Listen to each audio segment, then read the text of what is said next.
신학은 고루하고 능력이 없는 것이다. 신앙은 지식은 없고 열정만 있다라고 합니다. 이 두 가지를 꼭 나누어야 할까요? 지금 이 시대와 교회에 신앙과 신학의 조화는 꼭 필요합니다. 신신의 그 조화의 8번째 시간 초기 선교사 이야기 2부 지금 시작하겠습니다.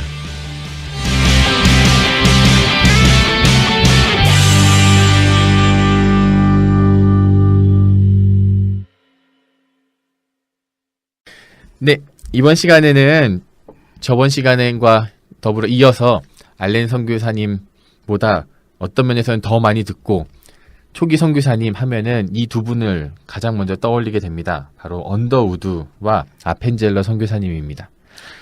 네, 언더우드의 한국 이름이 있는 거 혹시 아세요?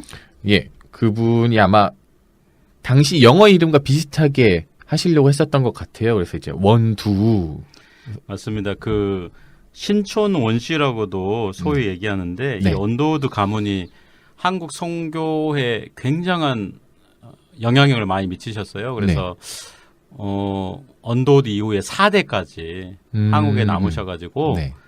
선교사로서 이렇게 활동했던 유명한 이제 선교사 집안이죠. 그렇죠. 언더우드는 또 그 연세대학교의 설립자로 알려져 있지 않나요? 그렇죠. 그 연세대학교의 설립자로 저도 알고 있습니다. 예, 연세대학교 들어가 보면 이렇게 손을 딱 펼치고 네. 동상이 하나 있잖아요. 자그마한. 그럼 제가 연세대학교를 가보지 않아가지고. 그분이 이제 그 유명한 언더우드 선교사인데 네. 이런 얘기가 있다고 그래요. 재미있는 얘기로 그 학생들이 그 언더우드 동상을 보면은 어떤 학생들은 돈을 달라는 의미로 이렇게 그 동상을 해석한다고 하더라고요. 왜냐하면 네. 연세대학교가 그만큼 등록금이 비싸서 학교로 네. 유명하고. 근데 얘기하고 싶은 부분이 이거거든요. 우리는 연세대학교 설립자를 언더우드로 알고 있어요. 네. 근데 연세대학교는 1885년에 세워졌습니다. 네. 혹시 그때도 연세대학교가 아니라 연희전문학교 어떻게 돼? 처음에도 연세대학교는 아니었던 거죠? 네, 당연히 아니었죠. 근데 여기서 좀 재밌는 부분이 뭐냐면은 언더우드가 연세대학교의 설립자로 되어 있잖아요. 네. 근데 이게 1885년이거든요. 네. 근데 언더우드 아펜젤러가 1885년에 들어왔잖아요. 아, 네. 네. 그러면은 우리가 이렇게 생각할 수 있죠. 아, 언더우드가 들어오자마자 학교를 세웠나? 이렇게 생각할 수가 있는데 네. 그게 굉장히 재미있는 스토리가 하나 더 있어요. 지금 연세대학교가 1885년을 학교의 설립 기점으로 잡은 거는요. 광해원 때문에 그렇습니다. 아, 광해원이라면 저번 시간에 얘기했었던 지난 시간에 우리가 얘기했던 그 알렌 네. 선교사가 세운 병원이잖아요. 그렇죠. 네. 그래서 서울대학교와 세브란스 병원, 서울대학교 병원과 세브란스 병원이 지금 광해원을 가지고 주도권 싸움을 하고 있다고는 제가 말씀드렸죠. 네네. 근데 이렇게 되는 거예요. 광해원이 지금 연세대학교의 설립 날짜예요. 아, 광해원이 지어진 그 날짜가 네. 이제 소위 말해 연세대학교의 어떤 설립 기점이 되는 기점이 거죠. 그 굉장히 재밌는 게 광해원은요. 언더우드 선교사가 들어오기 전에 세워진 거예요. 아, 알렌 선교사가 먼저 들어왔다고 그때 말씀하셨었죠. 그렇죠. 네. 근데 연세대학교 설립자가 지금 누구로 되어 있다고 그랬죠? 보통 상식적으로. 언더우드 선교사님으로 그렇죠. 되어 있죠. 여기서 이제 문제가 생기는 거예요. 그러니까 연세대학교는 설립 기점이 광해원입니다. 네. 그런데 설립하는 사람으로 보통 알고 있는 사람은 언더우드인 거예요. 그보다 늦네요. 그렇죠. 언더우드가 들어오기 전에 이미 광해원에 있었거든요. 예. 여기서 이제 역사적인 또 하나의 재미있는 스토리가 생기는 거죠. 왜 이런 일이 생겼냐면은 연세대학교의 전시는 연희 전문이잖아요. 그렇죠. 네. 그런데 이거를 세운 거는 언더우드가 맞습니다. 네. 근데 이게 이제 한참 일제시대 때 세워지거든요. 네. 그런데 연세대학교가 왜 광해원을 기점으로 잡느냐. 나중에 광해원은 세브란스 병원으로 발전하잖아요. 네. 그리고 연희 전문이 있는데 이 연희 대학교와 세브란스 병원이 합쳐서 연세대가 되는 거예요. 그럼 확실히 그 연과 세를 합친 게 이제 그렇죠. 연세. 연희 대학교의 연하고 세브란스의 세가 합 합쳐서 이제 연세 대학교가 되는 거죠. 네. 그런데 많은 사람들은 그러면은 알렌 선교사가 그렇죠. 설립자가 되거나 설립자가 돼야 될 것 같은데 네. 또 여기서 문제가 생기는 거죠. 여기서도 음. 그러니까 어떤 문제가 생기냐면은 이렇게 정리하면 될 것 같아요. 연세대학교 병원, 네. 영세대학교 의과대학 네. 이거는 아마 알렌 선교사가 설립자가 될 게 맞을 것 같아요. 네. 그런데 전체적으로 연세대학교의 어떤 설립 이념을 이끌어 가고 있는 것은 알렌이 아니라 언더우드이기 언더우드. 때문에 많은 사람들이 음. 언더우드를 설립자로 알고 있다고 볼 수 있어요. 그렇겠네요. 예, 그렇게 볼 수가 있고 아니면 이럴 수도 있어요. 잘 맞지 않는 조합을 연결시키면서 생기는 문제일 수도 있어요. 왜냐하면 광해원이 대학은 아니거든요. 네. 대학을 목적으로 한 것도 아니고. 그런데 이게 나중에 이제 어떤 과정을 거쳐서 세브란스 병원가에 됐고 이 세브란스 병원이 연희대학과 연합하게 되면서 연세대학교 의과되게 된 거잖아요. 거기서 생기는 문제. 광해원을 어떤 한 대학의 기점으로 볼 수 있느냐. 그런 문제가 생기는 거죠. 저도 이런 문제를 사실 고민하지 않았는데 제가 남경대학교에서 유학할 때 네. 어느 대학에서 공부했느냐. 그래서 음. 제가 박사과정을 연세대학교에서 하고 있습니다. 이렇게 네. 하니까 언제 세워졌느냐.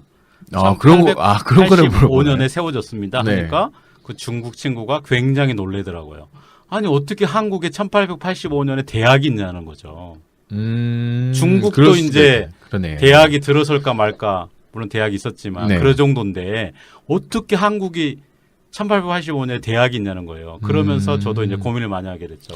이러면서 제가 좀 느꼈던 게 뭐냐면은 우리는 대학이라는 어떤 근대적인 학문 제도가 딱 성립한 거를 기점으로 잡는 게 아니라 네. 무조건 뿌리를 찾아서 처음으로 가버리는 거예요. 그런 거는 연세대학교 설립 역사가 강해원까지 가버리는 겁니다.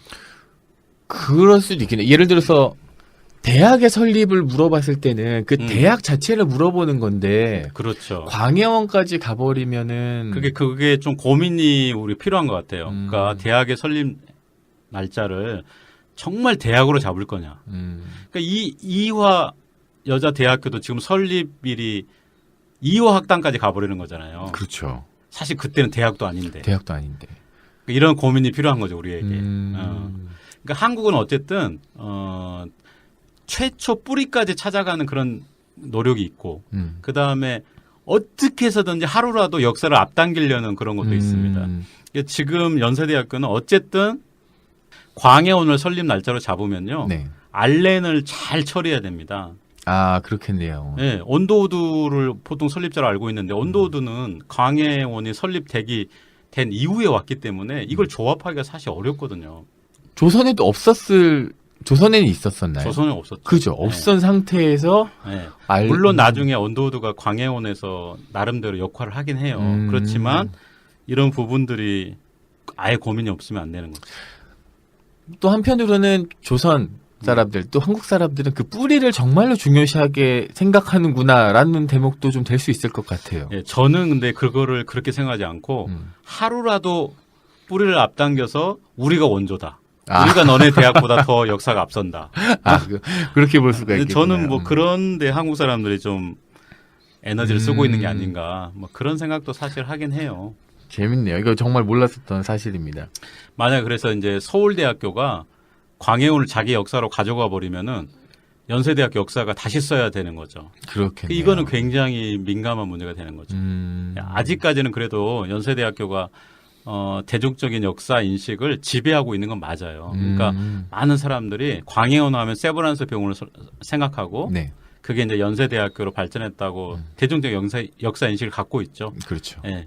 어쨌든 저도 연세대학교에서 박사과정 하면서 느꼈던 게 그거였어요. 어떻게 광해원하고 이 조화가 잘 안 되는 거죠. 알렌과 아펜젤의 위치를 잘 설정해야 되겠구나. 그런 생각은 하게 됐습니다. 그럼 공부하실 때 혹시 이 문제 가지고 토론해 보신 적 있으세요? 토론 본 적이 있죠. 그런데 어쨌든 연세대학교의 공식적인 역사 인식은 이래요. 광해오는 세브란스 병원으로 발전했고 연희 전문은 언더우드가 세웠고 그렇지만 이것이 나중에 연세대학교가 됐고 그렇죠. 그래서 설립 기점은 광해원을 갖고 가고 그 다음에 설립자는 일반적으로 또 언더우드가 되는 되고. 그런 이중성이 지금 갖고 있고 그래서 어떤 교회사가는 언더우드가 광해원에서 했던 역할을 되게 부각시키면서 이 역사적인 단절을 좀 이렇게 연결시켜 보려고 하는 어떻게 해서든 좀 사람들도 언더우드를 광해원 쪽으로 좀 더 밀어 넣어서 예, 그 어떤 역사적 연결성을 찾으려고 그렇죠. 하는 노일성과 어떤 명분을. 교회 사가들도 물론 있죠. 그것도 뭐 어느 정도 설득력이 있습니다. 그런데 제가 방금 말씀드렸다시피 굉장히 좀 아이러니하죠. 그렇죠. 생각만큼 그게 단순한 문제가 아니라는 것도 우리가 좀 알 수가 있습니다. 네. 어쨌든 아펜젤라고요. 언더우드가 이제 1885년에 네. 4월 5일 날 조선 땅에 이제 오게 되는데 재밌는 부분이 있어요. 그 요즘은 이제 지역 자치제가 굉장히 발달했잖아요. 그렇죠. 우리 한국 사회에 네. 보통 미국 선교사가 이렇게 오거든요. 일본 요코하마에 들립니다. 네. 그래서 요코하마에서 한국으로 오는 배를 타고 오는 거예요. 비행기가 없었던 네. 시절이잖아요. 그렇죠. 그러면 이 요코하마에서 출발한 배가 가장 먼저 부산에 내려요. 네. 그리고 나서 이제 인천을 내려요. 네. 네. 그러니까 부산을 당연히 내리게 돼 있어요. 그렇죠. 그리고 인천을 들려요. 근데 선교사들의 최종 목적지는 어디였을까요? 일반적으로는 한양 아니었을까요? 서울. 그렇죠. 서울이었죠. 거기서 또 발생하는 재미있는 문제가 있어요. 부산에서 교회사를 하시는 어떤 교수님은 부산에 도착한 날을 선교사가 도착한 날로 봐야 된다. 이렇게 주장하는 네. 거예요. 왜? 아니 이 선교사가 부산에 제일 먼저 내리지 않았냐. 그렇죠. 조선 거기 한국 땅인데. 땅을 밟았으니. 땅을 예. 밟았으니. 그 다음에 어떤 사람들은 뭔 소리냐. 부산은 지나가는 곳일 뿐이다. 이 사람은 경유지이고 선교지에 도착한 날짜는 한양에 도착했을 그때 그 날이어야지 된다. 그래 한양에 도착한 최종 목적지를 최종 목적지. 설정해야 될 거 아니냐. 이런 분도 있는 거예요. 그런데 지금은요. 보통의 역사 인식은 이래요. 보통은 인천에 내린 날을 한국에 도착한 날로 보고 있는데 방금 우리 현도사님이 말했던 것처럼 아니다. 서울로 봐야 된다. 이런 분도 있는 거죠. 그러면서 이제 재밌는 부분이 있습니다. 현도사님 어디가 맞을 것 같아요? 개인적으로는 저는 선교지에 간 날이요. 언더우드나 아니, 부산, 인천, 서울 여기서 어디가 부산 그 만약 지역으로 했을 때 지역으로 했을 땐요. 네. 첫날 들어온 날은 부산이겠죠. 그러면 이건 어때요? 현도사님이 선교 여행을 가요. 네. 선교 여행을 가는데 베이징이 목적지예요. 근데 상해를 거쳐서 갔어. 그럼 저는 베이징으로부터 칠 것 같아요. 그러죠. 내 목적지가 베이징이면은 거기서 당연히 문제가 베이징. 생기는 예. 겁니다. 거기서 부산과 서울과 인천이 이게 또 심각한 좀 문제가 생기는 거죠. 그 개인적인 어떤 자서전 같은 거 보면은 뭐 부활절 아침에 도착했다라는 글이 보이는데 네. 그러면 그거는 그게 바로 인천이에요. 그게 네, 인천이에요. 그게 인천이에요. 그래서 보통 이제 인천이 도착한 날짜가 되고 있는데 거기에 동의하지 않는 사람도 있고 부산에서 또 활동하시는 분들은 뭔 소리냐 왜 부산을 이렇게 소외시키냐 부산이 첫 착륙지인데 근데 궁금한 거는 당신들에게 있어서 그 언더우드에게 있어서는 인천이 더 중요한 날짜 아니었을까요? 그러니까 그렇게 보고 있는 거죠. 그죠. 사료적으로 봤을 때 이 사람들이 정말 한국에 도착했다고 느꼈던 게 인천이었다고 봐야 되는 거죠. 네, 그래서 이제 인천으로 보고 있고 이런 문제도 있을 것 같아요. 서울로 기점을 잡아야 된다. 이것도 설득력이 있긴 있어요. 왜냐하면 서울이 최종 목적지니까. 그런데 한번 생각을 해보세요. 만약에 선교사들이 서울로 가기가 마땅치 않아서 인천에서 한 달 머물렀다. 그럼 아직도 한국에 안 들어오는 거냐. 이런 문제가 생길 수도 있고. 그럴 수도 있겠네요. 네, 부산은 어차피 하루 정도밖에 거쳐가지 않는 곳이기 때문에 크게 고려할 부분은 아니지만 인천은 그래도 그런 하루 정도 거쳐갈 그런 지역이 아니다 보니까 뭐 그런 문제도 있고요. 또 재밌는 게 언더우드는 북장로교 선교사거든요. 네. 북장로교, 남장로교가 왜 갈라졌는지 혹시 아세요? 그 남북 전쟁 이후로 갈라진 네, 거 맞아요. 아닌가요? 미국에서 갈라졌잖아요. 남북 전쟁이 터지면서 남쪽에 있었던 장로교를 남장로교, 네. 북쪽에 있었던 북장로교를 하는데 언더우드는 북장로교 음. 출신이거든요. 네. 근데 아펜젤러는 북감리교 네. 선교사예요. 네. 근데 왔는데 우리나라는 이제 장로교, 감리교, 감리교? 하나 더 붙이면 장감성 옛날 그렇죠. 고유역에서 성결교까지 했었는데 그러니까 이제 장로교하고 감리교가 또 한국에서 경쟁 관계잖아요. 맞아요. 그럼 어떤 문제가 생겼느냐? 누가 인천을 먼저 밟았느냐? 누가 먼저 최초냐? 누가 먼저 땅바닥에 발을 내딛었느냐? 참 저는 아쉬워요. 이런 걸 가지고 역사적인 어떤 추적을 진실을 밝히는 작업이 아니라 자기 교단을 이렇게 좀 앞세우려는 그런 것들이 좀 안타까운 것 같아요. 그렇죠. 그 사실 무슨 일을 하고 어떠한 헌신을 했고 그리고 어떠한 노력을 했는지도 그게 훨씬 더 중요한 거라고 생각을 하는데 그러니까 저는 그래서 같이 왔다는 거를 왜 부각시키지 못할까?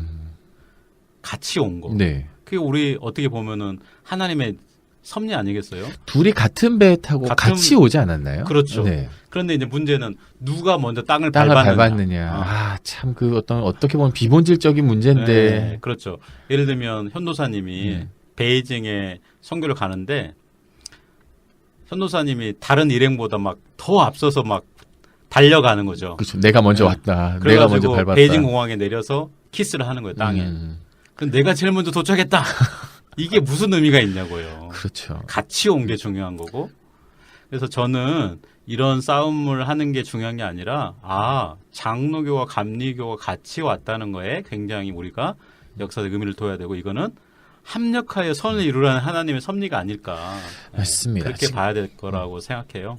교회도 좀 그런 저희가 이런 역사적 사실과 그리고 이전에 있었던 일들을 통해서 뭔가 지금 이 시대의 교회가 좀 더 나아가야 될 방향성을 저희가 함께 고민해보고 있는 건데 때로는 교회 안에서 정말로 중요한 일들이 있는데 그거는 무시하고 명분 싸움 그렇죠. 혹은 정말로 우선권 싸움. 왜 저거 가지고 싸우는지 혹은 어디에 앉아야 되는지 야 여기 목사님이 여기 계시니까 목사님 먼저 나가서 적어도 기도는 하게 해드려야 되지 않냐 혹은 이 목사님은 좀 원로시니 축도는 드려야 되지 않냐 사실 그게 무슨 의미가 있을까라는 생각을 하게 되는데 그 원로 목사님이 화를 안 내셔야 되는데 화를 안 내면 별 문제가 없을 텐데 그죠? 저는 교회가 아까 말씀하신 것처럼 둘이 옴으로써 보여주고 있는 굉장히 중요한 시사점이라든지 감사할 점이 있는 것처럼 교회도 어떤 명분 싸움이 아니라 비본질적인 걸로 인해서 계속 싸우는 게 아니라 정말로 복음을 전하고 그리고 교회가 교회됨을 좀 추구했으면 좋겠습니다. 맞습니다. 그 언더우드 같은 경우 이제 한국에 와서 세문안교회라는 그 최초의 조직 교회를 설립을 해요. 최초의 조직 교회라는 거는 어떤 걸 의미하나요? 그러니까 장로교회에서 조직이라는 거는 장로가 세워지는 거죠. 네, 그런 의미에서 이제 최초의 조직 교회라는 의미를 갖고 있고 세문안교회가 그래서 역사가 굉장히 깊은 이제 교회입니다. 지금 건축 중인 걸로 제가 알고 있는데 세문안교회가 그렇고 오늘날 연세대학교의 어떤 기점으로서 언더우드 해야 하는 굉장히 우리가 높이 평가해야 될 것 같아요. 그리고 아펜젤러 같은 경우는 배제학당이라고 교육기관을 설립하는데 그 배제학당은 이제 배제 고등학교라든가 배제 대학교로 발전을 하는데 이 배제라는 거는 왕실에서 내려준 이름이에요. 배제, 인재를 배양해라, 양성해라 그런 뜻이고 이화 여자대학교 또 사실은 이화 학당에서 출발을 한 건데 이것도 왕실에서 내려준 이름이에요.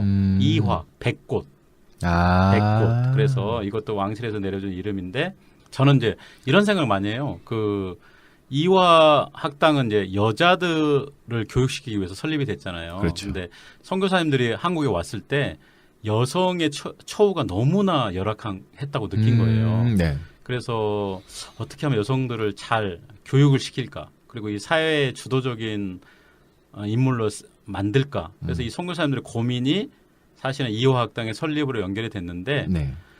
처음에는 이화학당이 진짜 인기가 없었어요. 왜 그러냐면 여자들을 교육시킬 생각이 없고. 그렇죠. 부모님들이 보내기 여자가 그렇죠. 무슨 여자를 또 공짜로 교육시켜준다는 거를 조선 사람이 믿기가 어렵죠. 믿기도 어렵고. 아, 저 선교사가 혹시 해코지 하려고 하는 거 아닐까? 잘 키워놓고 어디 팔아보려고 그러는 게 아닐까? 뭐 이런. 그래서 저는요, 이런 생각이 드는 거예요. 100년 전에, 120년 전에 한국 여성들이 이것이 이화 여자 대학교로 발전할 줄 알았다면 그렇죠. 저렇게 소극적으로 하지 않았을 텐데. 맞아요, 그죠? 맞아요. 그리고 또 이런 생각도 하죠. 지금처럼 입시난이 어렵지 않았는데 그렇죠. 그때는 들어가겠습니다 하면은 네. 바로 그 한 명을 모집하기 위해서 선교사님들이 맞아요. 정말 고생해가지고 한 명씩 이렇게 입학을 했는데 지금은 서로 들어가고 싶어서 맞아요. 경쟁하는 그런 학교가 됐잖아요. 참 그때 당신 여성의 위치는 굉장히 낮았을 거예요. 그렇죠. 교육을 네. 받기도 어려웠을 테고. 뭐 우리 조선에 보면은 자기 이름으로 불린 여성도 흔치 않을 정도로 누구누구 부인, 누구누구 어머니 뭐 이렇게 많이 불렸잖아요. 맞습니다. 개똥어멈 무슨 누구 그렇죠. 어멈 어디 뭐 무슨 댁 무슨 때 이런 식으로 했으니까 기독교가 한국 여성들의 어떤 인권 신장에 분명한 기여를 했죠. 네, 그거는 높이 평가해야죠.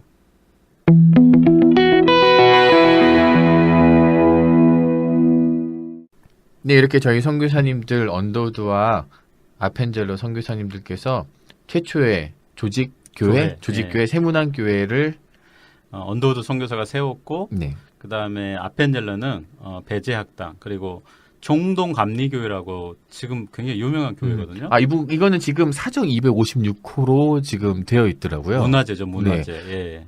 그래서 아마 저희가 이곳 한번 꼭 방문해서 저 교회가 이제 아펜젤러 선교사님께서 이제 계셨고 같이 함께 예배드렸던 곳이다라는 네, 세우신 거를, 교회라고 생각을 하면은 또 역사적 의미가 남다르지 않을까 생각합니다. 네.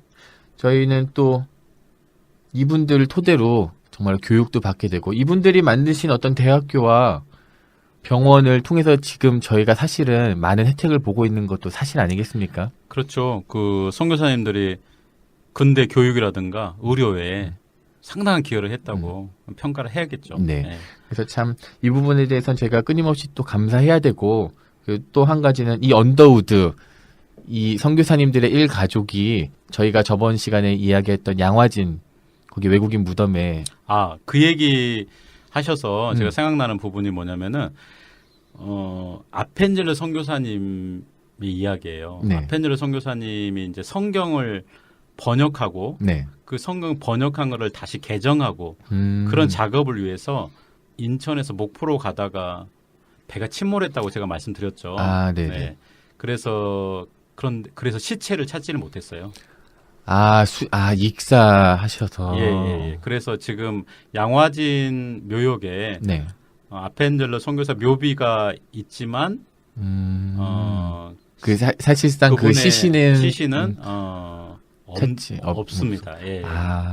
그거는 몰랐었네요. 그리고 언더우드 선교사 같은 경우는 거기가 이제 가족 묘원으로 조성이 되어 있는데 네. 언더우드 선교사님은 몸이 안 좋아가지고 미국으로 요양을 가셨는데 네. 미국에서 돌아가셨어요. 그런데 나중에 한참 시간이 지난 다음에 다시 그분의 시신을 한국으로 옮겼죠. 네.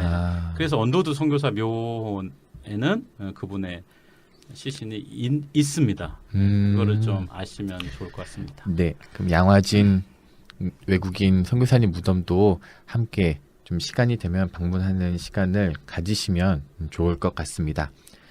네, 교수님 여기까지 저희 함께 그 선교사님들에 대해서 알아봤는데 너무 감사드리고 또 저희는 다음 시간에 만나도록 하겠습니다. 감사합니다. 감사합니다.